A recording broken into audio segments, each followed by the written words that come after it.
요한일서 2장 12절부터 27절에 있는 말씀으로 큐티인 제목은 주 안에 거하라입니다.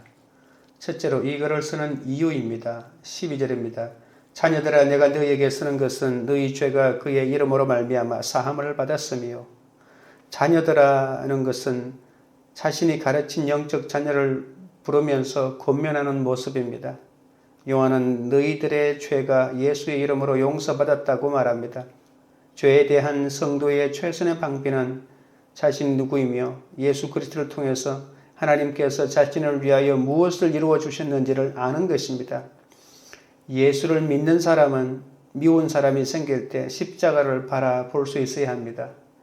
우리가 일시적으로 잘못된 가르침에 현혹되었다고 하더라도 예수의 이름으로 회개하면 용서받습니다. 한번 넘어졌다고 하나님을 떠나서는 안 됩니다. 예수 그리스도의 구속신앙을 확고히 아는 것이 위협을 이기는 비결입니다. 사도 요한은 12절부터 14절까지 내가 너희에게 쓴 것은 이란 말을 무려 6번이나 합니다. 이렇게 글을 쓰는 이유를 계속 말하는 것은 요한의 마음이 너무나 답답하기 때문입니다. 성도들이 죄사함을 받고 창세전부터 살아계신 하나님을 알고 마귀를 이긴 사람이기 때문입니다. 이것을 알면 인생의 모든 문제를 열 수 있습니다. 인생에 문제가 많지만 원인은 모두 한 가지입니다. 모든 죄가 용서받고 하나님과의 관계가 회복되어서 하나님과의 인격적이고 친밀한 동행을 하게 되면 그는 마귀의 종로로서 나지 않기 때문입니다. 13절입니다. 아비들아, 내가 너희에게 쓰는 것은 너희가 태초부터 계신 이를 알았으며, 청년들아, 내가 너희에게 쓰는 것은 너희가 악한 자를 이겼음이니라. 요한은 이제 아비들과 젊은이들을 구분해서 부릅니다. 요한은 독자를 영적 성숙도에 따라 세 분류로 구분하죠.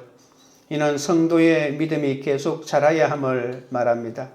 아비는 그리스도에 대하여 정확히 알고 처음부터 하나님을 믿는 신앙생활로 예수가 진리 되심을 철저히 체험하고 확인하였기 때문에 이단의 잘못된 가르침에 넘어가지 않는 승리한 사람을 말합니다. 청년들은 그리스도에 대한 신앙으로 영지주의의 사악함을 간파하여 승리한 사람입니다. 세상을 이긴 이김은 이것이니 우리의 믿음이라고 요한일서 5장 4절에 말하고 있는 그 고백을 직접 경험한 자들입니다. 아비들과 청년들은 격렬한 싸움으로 상처는 입었지만 결국 교회 공동체가 승리했음을 보여줍니다. 사도 요한은 승리를 강조함으로 올바른 믿음을 통해 신앙으로 이길 수 있음을 보여주는 것이죠. 14절입니다. 아이들아, 내가 너희에게 쓴 것은 너희가 아버지를 알았으며, 아비들아, 내가 너희에게 쓴 것은 너희가 태초부터 계신 이를 알았으며, 청년들아, 내가 너희에게 쓴 것은 너희가 강하고 하나님의 말씀이 너희 안에 거하시며 너희가 흉악한 자를 이겼음이라. 사도 요한은 대상을 번갈아 부르면서 과거 영지주의와 싸움에서 승리한 사실을 다시 한번 언급합니다. 그리스도의 십자가 승리로 죄사함을 받아 하나님의 자녀가 됨을 아는 단계가 자녀들 단계입니다. 하나님 아버지를 잘 아는 것이 승리의 비결입니다. 거기서 멈추지 않고 성장하여 내 삶에서 말씀으로 악을 이기는 데까지 나아가는 것이 청년들의 단계입니다. 청년들이 승리할 수 있었던 이유도 영지주의에 현혹되지 않을 정도로 하나님에 대한 믿음이 강했기 때문입니다. 이어서 악을 이긴 뒤에 선줄로 생각하여 넘어지지 말고 모든 것이 태초부터 계신 하나님의 은혜로 되었음을 아는 데까지 자라는 것이 아비들의 단계입니다. 아비들의 승리 비결은 진리의 말씀이 그들 안에 있었기 때문이죠. 아비들과 청년들이 영지주의와 싸움에서 이길 수 있었던 이유는 세 가지로 정리할 수 있습니다. 하나님을 처음부터 알았고 강했으며 믿음 안에 있었기 때문입니다. 이 세 가지가 합쳐져 승리를 얻었습니다. 하나님을 알면 강해지고 진리의 말씀이 그 안에 내주하게 됩니다. 교회 공동체에서 각 지체를 귀히 여기고 주님이 내게 이루신 일을 겸손히 나눌 때 나와 지체가 함께 성장하는 열매를 맺게 됩니다. 적용 질문 드립니다. 나는 말씀과 기도로 나 자신을 거룩하게 하여 믿음이 자라고 있습니까? 내가 특별히 기도하며 영적 성장을 도와야 할 사람은 누구입니까? 둘째는 지나가는 것과 영원한 것입니다. 15절입니다. 이 세상이나 세상에 있는 것들을 사랑하지 말라. 누구든지 세상을 사랑하면 아버지의 사랑이 그 안에 있지 아니하니. 요한은 이 세상이나 세상에 있는 것들을 사랑하지 말라고 합니다. 하나님은 당신의 사랑이 거하지 못할 세계를 왜 창조하셨을까요? 창조하고 어느 정도 쓰다가 버릴 계획이었을까요? 그렇지 않습니다. 하나님은 근본적으로 이 세상을 사랑하셔서 독생자까지 주셨습니다. 이 세상은 하나님을 배반하고 떠났기 때문에 하나님과 대립하는 곳이 되었습니다. 그 배후에는 하나님을 대적하는 악한 세력이 있습니다. 그들이 만들어낸 잘못된 경우는 그 악한 세력을 숨기고 사랑하기 때문에 너무나도 조심해야 하는 것이죠. 영지주의는 창조주 대신 하늘에 있는 주권자를 숨깁니다. 하나님과 대립하는 세계를 사랑하는 것은 그 세력을 주도하는 세력을 사랑하는 것이기에 하나님과 대립하고 마는 것이죠. 그렇기 때문에 하나님께서 세상을 만들었음에도 불구하고 하나님이 세상을 사랑하지 말라고 하신 이유가 거기에 있는 것입니다. 16절입니다. 이는 세상에 있는 모든 것이 육신의 정욕과 안목의 정욕과 이성의 자랑이니 다 아버지께로부터 온 것이 아니요 세상으로부터 온 것이라. 이 세상을 사랑하지 말아야 하는 이유는 세상에 있는 것이 육신의 정욕과 안목의 정욕과 이성의 자랑이기 때문에입니다. 그리고 이것은 하나님께로부터 온 것이 아니고 이 세상으로부터 왔다고 말하고 있습니다. 육신의 정욕은 영으로 거듭나지 않은 인간의 모든 욕망입니다. 인간이 육신을 가진 이상 육신의 요구를 추구할 수밖에 없습니다. 정욕을 잘못 사용하면 하나님의 창조 질서를 넘어 육신이 창조된 본래의 목적에서 벗어나게 되죠. 안목의 정욕은 눈에 보이는 것을 추구하는 것입니다.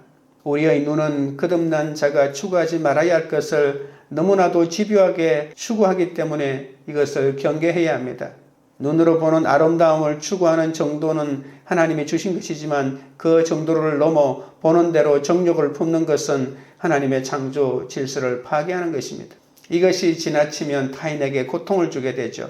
이성의 자랑은 자신이 가진 것들을 자랑하고 싶어하는 마음입니다.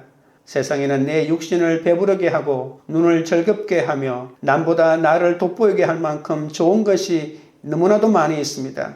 그래서 눈에 보이는 세상이 전부라 생각하는 사람은 세상 것들을 우상으로 삼고 살아가는 것입니다. 어쩌면 이것은 자연스러운 본능이지만 그리스도 안에서 거듭난 사람은 모든 것들을 하나님의 영광이라는 보다 높은 차원의 것을 추구하는 보조 수단으로만 사용해야 합니다. 모든 것이 하나님께로부터 왔음을 깨닫고 그분의 세계를 보아야 이생의 사랑이 덧없음을 깨닫게 됩니다. 모든 것이 하나님 아버지에게서 왔습니다. 하나님에게서 오는 것은 육신의 정욕이 아니라 육신을 통한 봉사요 안목의 정욕이 아닌 거듭난 안목으로 하나님의 창조세계의 아름다움을 발견하는 기쁨을 누리고 다른 사람에게 그 아름다움을 깨닫도록 돕는 것이죠. 이생의 자랑도 중요하지만 겸손하게 천국의 소유를 자랑할 수 있어야 합니다. 세상에 있는 것들을 사랑하지 말라는 것은 이 세상에 있는 것들을 사랑하다가 형제를 온전히 사랑하지 못하기 때문입니다. 참된 성도는 이웃의 형제를 먼저 사랑해야 합니다. 세상을 사랑하는 것은 썩어질 세상을 구원하시려는 하나님의 성교 경륜을 망각하는 것이 됩니다. 세상에 대한 사랑과 집착을 버리면 온전히 사랑할 수 있게 됩니다. 17절입니다. 이 세상도 그 정욕도 지나가되 오직 하나님의 뜻을 행하는 자는 영원히 거하느니라. 이 세상에 있는 것들을 사랑하지 말아야 하는 결정적인 이유는 이 세상과 정욕은 다 지나가 버리기 때문입니다. 이 세상은 부패하고 순간입니다. 우리의 삶을 이렇게 찰나로 끝나버리는 것에 투자하기에는 너무나 아깝지 않습니까? 하나님의 뜻과 이 세상의 정욕은 서로 반대입니다.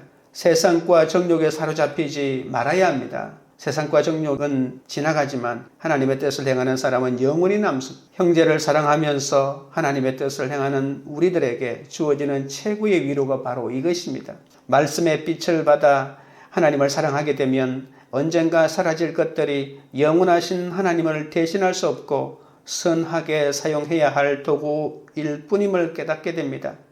잠시 있다가 지나갈 것과 영원하신 하나님을 분별하여 하나님만 사랑하고 섬기는 것이 영생을 준비하는 성도의 거룩함입니다. 적용 질문 드립니다. 요즘 내가 마음을 빼앗기고 있는 육신의 정욕과 안목의 정욕과 이성의 자랑은 무엇입니까? 오늘 내가 행해야 할 하나님의 뜻은 무엇입니까? 셋째는 주께 받은 바 된 기름 부음입니다. 18절입니다. 아이들아 지금은 마지막 때라. 즉 그리스도가 오리라는 말을 너희가 들은 것과 같이 지금도 많은 즉 그리스도가 일어났으니 그러므로 우리가 마지막 때인 줄 아노라. 마지막 때는 무조건 전멸의 때가 아닙니다. 모든 것이 창조 때와 같이 무로 돌아가지 않습니다. 마지막은 한 시대의 종말이자 새로운 출발이고 새로운 창조의 때입니다. 새로운 세대로 들어가 새 창조를 하려면 우리의 목숨을 예수 그리스도에게 바쳐야 합니다. 인생의 모든 결정의 순간마다 하나님과 함께 할 것인가, 하나님을 배반하는 악의 힘과 함께 할 것인지를 선택해야 합니다. 이 선과 악은 끝도 없이 충돌합니다. 그러기에 우리가 살아가는 모든 때가 마지막 때입니다. 즉 그리스도는 안티 그리스도인데 요한 서신에서만 등장하는 특이한 단어입니다. 안티라고 하는 말은 반대하여, 대신에 라는 뜻입니다. 즉 그리스도는 그리스도에 반대하는 자의 뜻을 받아들이는 자입니다. 또한 그리스도 대신 자신을 내세우는 자의 말을 받아들여 교회 안에서 교활하게 침투하여 교회를 무너뜨리는 자들입니다. 아무리 뛰어난 재능으로 교회를 섬기고 인정을 받는다고 해도 예수께서 사람으로 오신 하나님이심을 거부하고 대적한다면 그는 즉 그리스도입니다. 그리스도는 하나님이자 하나님의 성육신이며 하나님을 대표합니다. 그러나 즉 그리스도는 마귀와 마귀의 성육신이며 하나님을 반대하는 모든 것을 대표합니다. 우주에는 하나님과 대립하는 세력이 있습니다. 모든 역사의 시대마다 적 그리스도에 해당하는 인물들이 잇따라 나타났습니다. 그러나 적 그리스도는 인물보다는 주위에 더 가깝습니다. 세상 가치관이 사람들 가운데 구현되어 하나님께 저항하고 대립하게 되는 것이죠. 이 세상 가치관으로는 낮고 천한 모습으로 이 땅에 오셔서 세상 영광을 얻는 대신 죄를 지고 죽임당하신 예수님을 섬기는 일을 결코 이해할 수 없습니다. 사도 요한은 적 그리스도와 치열하게 싸우는 곳은 바로 우리 마음이라고 했습니다. 적 그리스도의 영이 하나님의 영과 싸우는 것이죠. 우리가 아무 생각 없이 접하는 인터넷이야말로 마귀의 가치관이 성도들의 영혼 속으로 침투해 들어오는 통로입니다. 즉 그리스도는 역사의 현장에 나타난 악마적인 한 인물이 아니라 고의적으로 사람의 마음을 타락시키고자 하는 악의 세력입니다. 많은 사람의 마음속에 침투하는 사악한 사상보다 더 무서운 악은 없습니다. 19절부터 21절입니다. 그들이 우리에게서 나갔으나 우리에게 속하지 아니하였나니 만일 우리에게 속하였더라면 우리와 함께 거하였으려니와 그들이 나간 것은 다 우리에게 속하지 아니함을 나타내려 함이니라. 너희는 거룩하신 자에게서 기름 부음을 받고 모든 것을 아느니라. 내가 너희에게 쓰는 것은 너희가 진리를 알지 못하기 때문이 아니라 알기 때문이요 또 모든 거짓은 진리에서 나지 않기 때문이라. 사람들이 아무리 매력적이고 훌륭한 가르침을 해도 마음속에 그리스도에 대한 적의를 품고 있는 사람은 교회 안에 있어도 교회에 속한 사람이 아닙니다. 교인이라는 이유만으로 그리스도에게 속하였고 즉 그리스도가 아니라고 할 수 없습니다. 형식상의 교인은 예수님과 깊은 사귐을 가질 수 없습니다. 또한 사도 요한은 성도는 자신이 알고 있는 진리를 늘 다시 생각해야 한다고 합니다. 바울도 로마서를 로마 교회로 보내면서 로마서 15장 14절 15절에 말하기를 로마에 있는 성도들이 모든 지식이 가득 차서 능히 서로 고난하는 자임을 잘 알고 있지만 너희가 다시 생각나게 하려고 하나님께서 내게 주신 은혜를 담대히 대강서서 보낸다고 말하지 않았습니까? 은혜의 말씀을 다시 생각나게 하는 것이 중요합니다. 우리에게 필요한 것은 새로운 진리가 아니라 이미 알고 있는 진리를 삶 속에서 실천하는 것입니다. 22절부터 23절입니다. 거짓말하는 자가 누구냐? 예수께서 그리스도이심을 부인하는 자가 아니냐? 아버지와 아들을 부인하는 그가 즉 그리스도니 아들을 부인하는 자에게는 또한 아버지가 없으되 아들을 시인하는 자에게는 아버지도 있느니라.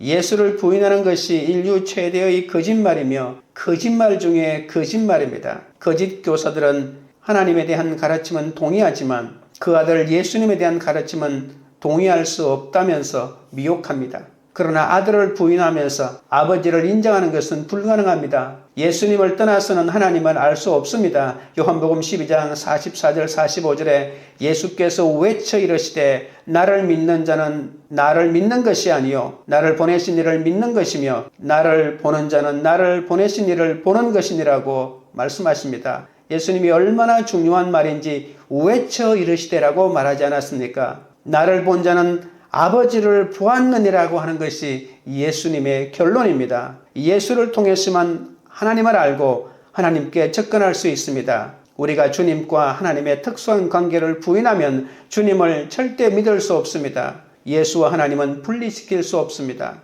우리는 예수를 부인하자마자 하나님에 대한 온갖 지식을 다 잃어버릴 것입니다. 예수를 부인하는 것은 하나님을 떠나는 것입니다.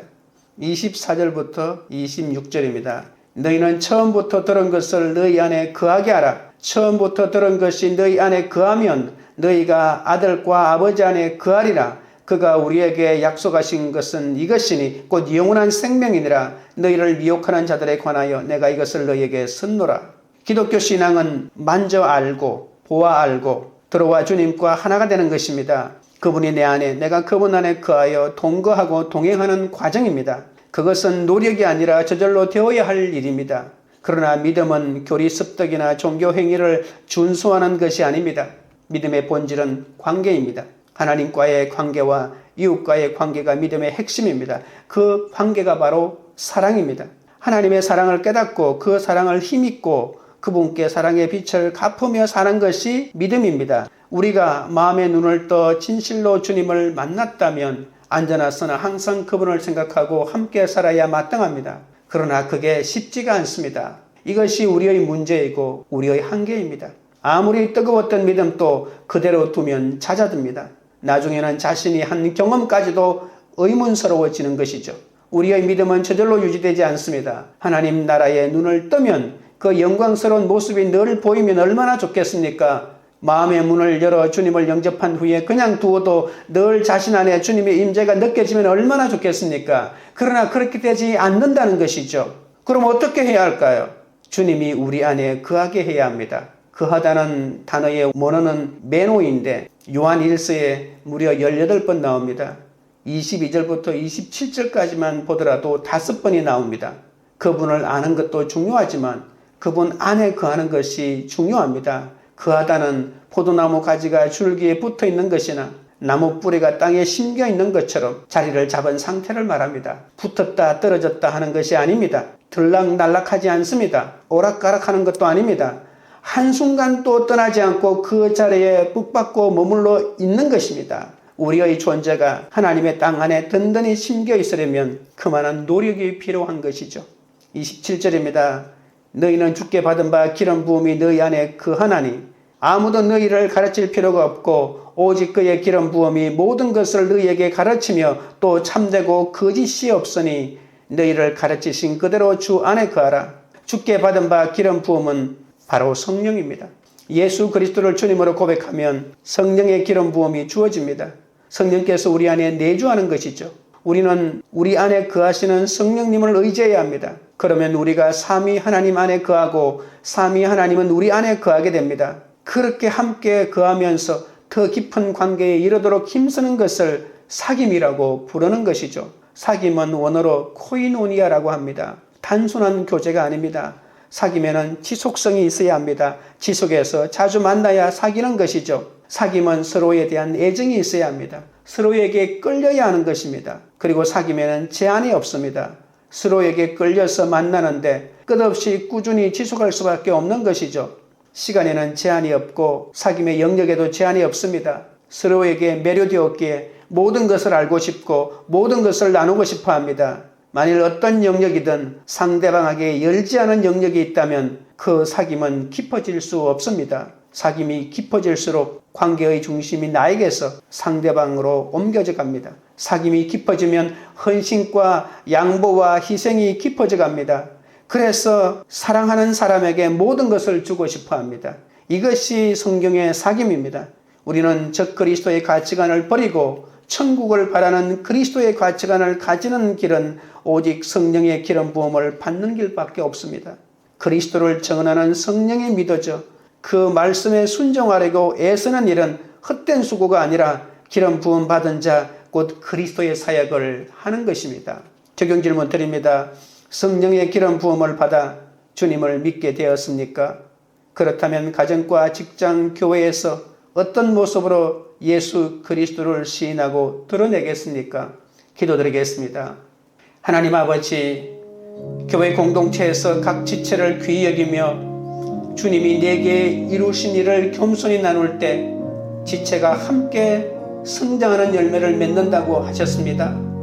믿음이 성장하는 일에 게으름을 피우고 교회 안에서 지체들과 함께 성숙을 도모하기보다는 나만 이기적으로 생각했던 그런 일이 많았사오니 불쌍히 여겨 주옵소서. 자녀와 청년과 아비의 신앙 단계를 날마다 밟아가며 신앙이 성숙하도록 인도하여 주시옵소서. 육신의 정욕과 안목의 정욕과 이성의 자랑에 목을 매며 살았습니다. 찰나로 끝나버릴 세상의 부귀와 인정을 내려놓지 못하고 우상으로 섬기며 산 저를 용서하여 주옵소서.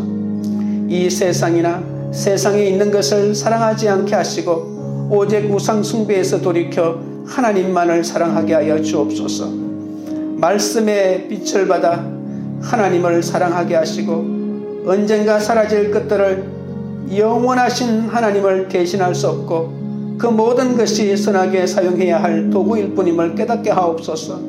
하나님만 사랑하고 섬기는 것이 영생을 준비하는 성도의 거룩함임을 깨닫게 하옵소서. 오늘도 성령께서 동행해 주셔서 주님이 그리스도임을 증언하며 살게 하옵소서. 즉 그리스도의 가치관을 버리고 천국을 바라는 그리스도의 가치관을 가지기 위해 성령의 기름 부음으로 충만하게 하옵소서. 주님이 내 안에, 내가 주님 안에 거하는 사귐의 신비를 경험하게 하여 주시옵소서. 관계 우리들 교회가 말씀과 기도로 자신을 거룩하게 하여 믿음이 자라는 공동체가 되게 하옵소서. 육신의 정욕과 안목의 정욕과 이성의 자랑에 마음이 빼앗기지 않는 공동체가 되게 하옵소서. 주님 안에 거하며 주와 함께 가는 공동체가 되게 하옵소서. 성령의 기름 부음을 받아 주님을 믿고 가정과 직장과 교회에서 예수 그리스도를 시인하며 드러내는 그런 공동체가 되도록 역사하여 주시옵소서. 예수님의 이름으로 기도드리옵나이다. 아멘.